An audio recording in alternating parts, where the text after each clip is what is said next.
ಪ್ರಿಯರಾದವರೇ, ಯೇಸುವಿನ ನಾಮದಲ್ಲಿ ನಾನು ನಿಮ್ಮನ್ನು ವಂದಿಸುತ್ತೇನೆ. ಹೇಗಿದ್ದೀರಾ? ಚೆನ್ನಾಗಿದ್ದೀರಾ? ಸಂತೋಷವಾಗಿದ್ದೀರಾ? ಇಕ್ಕಟ್ಟಿನಲ್ಲಿ ಇದ್ದೀರಾ? ಮನೆಯಲ್ಲಿ ಇಕ್ಕಟ್ಟು, ಕೆಲಸದಲ್ಲಿ ಇಕ್ಕಟ್ಟು, ಸೇವೆಯಲ್ಲಿ ಇಕ್ಕಟ್ಟು, ಮಕ್ಕಳಿಂದ ಇಕ್ಕಟ್ಟು, ಗಂಡನಿಂದ ಇಕ್ಕಟ್ಟು, ಹೆಂಡತಿಯಿಂದ ಇಕ್ಕಟ್ಟು, ಸ್ನೇಹಿತರಿಂದ ಇಕ್ಕಟ್ಟು, ಈ ಬಂಧು ಬಳಗದಿಂದ ಇಕ್ಕಟ್ಟು, ಎಲ್ಲೆಡೆ ಇಕ್ಕಟ್ಟಾಗಿದೆ ಎಂಬುದಾಗಿ ನೀವು ಟೆನ್ಷನ್ ಆಗಿ ಇದ್ದೀರಾ? ಏನು ಭಯಪಡಬೇಡಿ. ಇಕ್ಕಟ್ಟಿನ ಪರಿಸ್ಥಿತಿಯಲ್ಲಿ ದೇವರು ನಿಮಗೆ ಸಹಾಯ ಮಾಡುವರು. ಅದು ಸರಿ, ಇಲ್ಲಿ ಬೆಟ್ಟ ಎಲ್ಲ ಕಾಣುತ್ತಾ ಇದೆ, ಕಟ್ಟಡಗಳೆಲ್ಲ ಕಾಣುತ್ತಾ ಇದೆ, ಯಾವ ಸ್ಥಳ ಎಂದು ಕೇಳುತ್ತೀರಾ? ಶವ ಸಮುದ್ರ ಇದೆ ಅಲ್ಲ, ಇಸ್ರೇಲ್ ದೇಶದಲ್ಲಿ ಶವ ಸಮುದ್ರ, ಡೆಡ್ ಸಿ ಎಂಬುದಾಗಿ ಕರೆಯಲ್ಪಡುವಂತ ಶವ ಸಮುದ್ರದ ತೀರದಲ್ಲಿ ನಿಂತರೆ ಹಿಂಭಾಗದಲ್ಲಿ ಈ ರೀತಿ ಬೆಟ್ಟ ಪ್ರದೇಶ, ಅನೇಕ ಕಟ್ಟಡಗಳು ಕಾಣುತ್ತವೆ. ಇಲ್ಲಿಂದ ಯೆರಿಕೋ ಪಟ್ಟಣ, ಅಲ್ಲಿ ಜನರು ವಾಸವಾಗಿದ್ದಾರೆ, ಅಲ್ಲಿಗೆ ಹೋಗಬೇಕಂದ್ರೆ 1 ಗಂಟೆ ಕಾರ್ನಲ್ಲಿ ಪ್ರಯಾಣ ಮಾಡಬೇಕು. ಅಷ್ಟು ದೂರ ದಾಟಬೇಕು. ಈ ಭಾಗದಲ್ಲಿ ಅಷ್ಟು ಮನೆಗಳು ಇದ್ದ ಹಾಗೆ ಕಾಣುತ್ತಿಲ್ಲ, ಅಷ್ಟು ಪಟ್ಟಣಗಳು ಇಲ್ಲ. ಆದರೆ ಈ ಭಾಗದಲ್ಲಿ ಅನೇಕ 5 ಸ್ಟಾರ್ ಹೋಟೆಲ್ಸ್ ಇದೆ. ಲೋಕದ ಎಲ್ಲೆಡೆಯಿಂದ ಟೂರಿಸ್ಟ್ಗಳು ಬಂದು ಇಲ್ಲಿ ತಂಗಿದ್ದಾರೆ.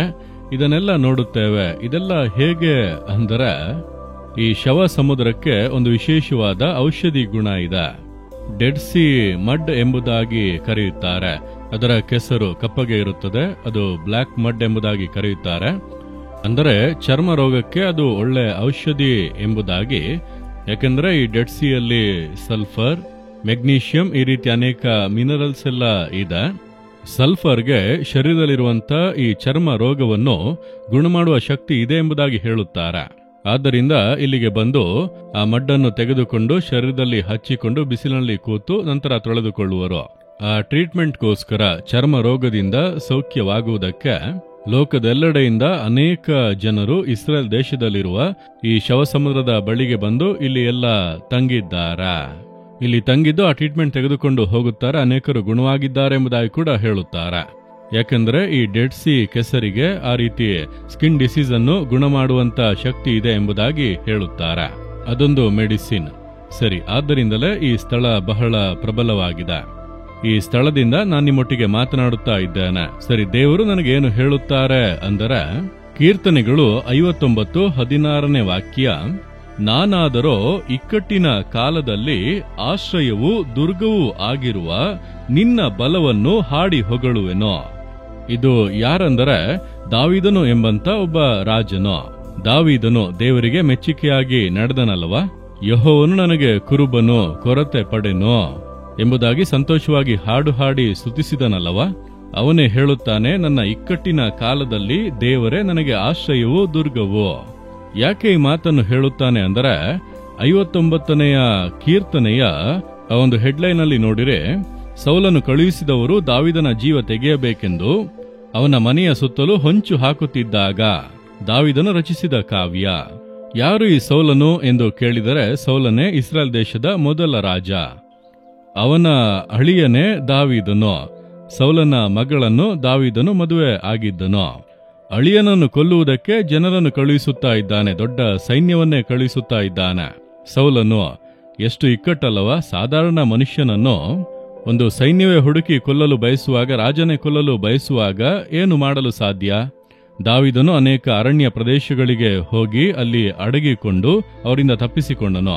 ಆಗ ಅವನು ಕರ್ತನನ್ನು ನೋಡಿ, ನನ್ನ ಇಕ್ಕಟ್ಟಿನ ದಿನದಲ್ಲಿ ನೀವೇ ನನಗೆ ಆಶ್ರಯವೂ ದುರ್ಗವೂ, ಬೇರೆ ಯಾರೂ ನನ್ನನ್ನು ಕಾಪಾಡುವುದಕ್ಕೆ ಸಾಧ್ಯವಿಲ್ಲ ದೇವರೇ, ನೀವೇ ಎಂಬುದಾಗಿ ಕರ್ತನನ್ನು ಆಶ್ರಯಿಸಿಕೊಂಡನು. ಆದ್ದರಿಂದ ಕರ್ತನು ದಾವೀದನನ್ನು ಶತ್ರುಗಳ ಕೈಗೆ ಒಪ್ಪಿಸದೆ ಅವನನ್ನು ಕಾಪಾಡಿದನು ಮತ್ತು ಅದೇ ದೇಶಕ್ಕೆ ರಾಜನಾಗಿ ಮೇಲೆತ್ತಿದರು ಎಂಬುದು ಚರಿತ್ರೆ.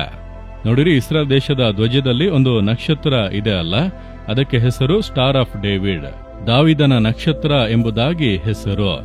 ಆ ರೀತಿಯಾಗಿ ನೋಡಿದಿರಾ? ಅಂದ್ರೆ ದೇವರು ಅವನನ್ನು ಕಾಪಾಡಿ ನಡೆಸಿದರು. ನೀವು ಇಕ್ಕಟ್ಟಿನಲ್ಲಿ ಇದ್ದೀರಲ್ಲ, ಯಾಕೆ ಕಂಗಾಲಾಗುತ್ತೀರಿ? ಮನುಷ್ಯರನ್ನು ನೋಡಿ ಸೋತು ಹೋಗಬೇಡಿ. ಇವರು ಹೀಗೆ ಮಾಡುತ್ತಾರೆ, ಹಾಗೆ ಮಾಡುತ್ತಾರೆ, ಕೆಲಸದಲ್ಲಿ ಇಕ್ಕಟ್ಟು, ನನ್ನ ಟೀಮ್ ಲೀಡ್ ನನ್ನನ್ನು ಬಹಳ ಪೀಡಿಸುತ್ತಾ ಇದ್ದಾರೆ, ಮ್ಯಾನೇಜರ್ ಬಹಳ ಕಷ್ಟ ಕೊಡುತ್ತಿದ್ದಾರೆ, ಮನೆಗೆ ಬಂದರೆ ಅವರು ಇವರೆಂಬುದಾಗಿ ಇಕ್ಕಟ್ಟಿನಲ್ಲಿ ಕಂಗಾಲಾಗುತ್ತೀರಾ? ಏನು ಸೋತು ಹೋಗಬೇಡಿ. ಕರ್ತನು ಸಂಗಡ ಇದ್ದಾನಲ್ಲ, ಆತನನ್ನು ನೋಡಿ ಹೇಳಿರಿ, ಇಕ್ಕಟ್ಟಿನ ದಿನದಲ್ಲಿ ನೀವೇ ನನ್ನ ಆಶ್ರಯ, ನೀವೇ ನನಗೆ ಎಲ್ಲವೂ, ನಿಮ್ಮನ್ನು ಆಶ್ರಯಿಸಿಕೊಳ್ಳುತ್ತೇನೆ ದೇವರ, ನೀವು ನೋಡಿಕೊಳ್ಳಿ ಎಂದು ಪ್ರಾರ್ಥನೆ ಮಾಡಿರಿ ಅಷ್ಟೇ. ದೇವರು ಎಲ್ಲಾ ಪರಿಸ್ಥಿತಿಗಳನ್ನು ಬದಲಾಯಿಸಿ ಕೊಡುವುದನ್ನು ನೀವು ನೋಡುವಿರಿ. ಈ ಇಕ್ಕಟ್ಟಿನ ಪರಿಸ್ಥಿತಿ ಬದಲಾಗುತ್ತದೆ. ನೀವು ಯಾವಾಗಲೂ ಕೂಡ ಇಕ್ಕಟ್ಟಿನಲ್ಲೇ ಇರುವುದಿಲ್ಲ. ಅದನ್ನೇ ಮೊದಲು ಅರಿತುಕೊಳ್ಳಿರಿ. ಒಮ್ಮೆ ಒಬ್ಬ ಸಹೋದರಿ ಬಂದರು. ಕೆಲಸದಲ್ಲಿ ಬಹಳ ಇಕ್ಕಟ್ಟು, ಉಪದ್ರವ. ಈ ಕೆಲಸ ನನಗೆ ಬೇಡ, ಬಿಟ್ಟು ಬಿಡುತ್ತೇನೆಂದು ಹೇಳಿದರು. ಇಲ್ಲ, ಸ್ವಲ್ಪ ದಿನ ಇರಿ, ಸ್ವಲ್ಪ ಸಹಿಸಿಕೊಳ್ಳಿ, ದೇವರು ಸಂಗಡ ಇದ್ದಾರೆ, ಎಲ್ಲ ಬದಲಾಗುತ್ತದ. 2 ತಿಂಗಳ ನಂತರ ಬಂದರು. ಈಗ ಸಂತೋಷವಾಗಿ ಬಂದರು. ಏನ್ ನಡೆಯಿತು? ಎಲ್ಲ ಇಕ್ಕಟ್ಟು ಬದಲಾಯಿತು. ನನ್ನನ್ನು ಇಕ್ಕಟ್ಟಿಗೆ ದೂಡಿದವರೆಲ್ಲ ಹೋಗಿಬಿಟ್ಟರು. ಈಗ ನಾನು ಆ ಸ್ಥಾನಕ್ಕೆ ಪ್ರಮೋಷನ್ ಆಗಿ ಆ ಸ್ಥಾನದಲ್ಲಿ ಇದ್ದೇನೆ ಎಂಬ ಸಂತೋಷ. ಸ್ವಲ್ಪ ದಿನಗಳಷ್ಟೇ, ಆ ಇಕ್ಕಟ್ಟೆಲ್ಲ ನೀಗುತ್ತದೆ. ಕರ್ತನು ನಿಮಗೆ ದುರ್ಗವಾಗಿದ್ದಾನೆ. ಮತ್ತೆ ಯಾಕೆ ನೀವು ಕಂಗಾಲಾಗಿ ಓಡಬೇಕೆಂದು ಅಂದುಕೊಳ್ಳುತ್ತೀರಿ? ಈ ಇಕ್ಕಟ್ಟನ್ನು ಬಿಟ್ಟು ಎಲ್ಲಾದರೂ ಹೋಗೋಣ ಅಂದುಕೊಳ್ಳುತ್ತೀರಿ? ಬೇಡ. ಈ ಇಕ್ಕಟ್ಟಿನ ದಿನಗಳಲ್ಲಿ ದೇವರೇ, ನೀವೇ ನನ್ನ ಆಶ್ರಯ, ದುರ್ಗ ಎಂಬುದಾಗಿ ಪ್ರಾರ್ಥಿಸಿ ನಿಮ್ಮ ಹೃದಯದಲ್ಲಿ ಕೈ ಇಟ್ಟುಕೊಳ್ಳಿ. ದೇವರೇ, ನನ್ನ ಇಕ್ಕಟ್ಟಿನ ದಿನದಲ್ಲಿ ನೀವೇ ನನ್ನ ಆಶ್ರಯ, ನೀವು ನನಗೆ ದುರ್ಗ, ನೀವು ನನ್ನನ್ನು ಕಾಪಾಡುವಿರಿ. ಈ ಇಕ್ಕಟ್ಟಿನ ಪರಿಸ್ಥಿತಿಗಳು ಬದಲಾಗಿ ಮೇಲುಗಳು ಉಂಟಾಗುತ್ತದೆ. ಯೇಸುವಿನ ನಾಮದಲ್ಲಿ ಆಮೇನ್, ಆಮೇನ್.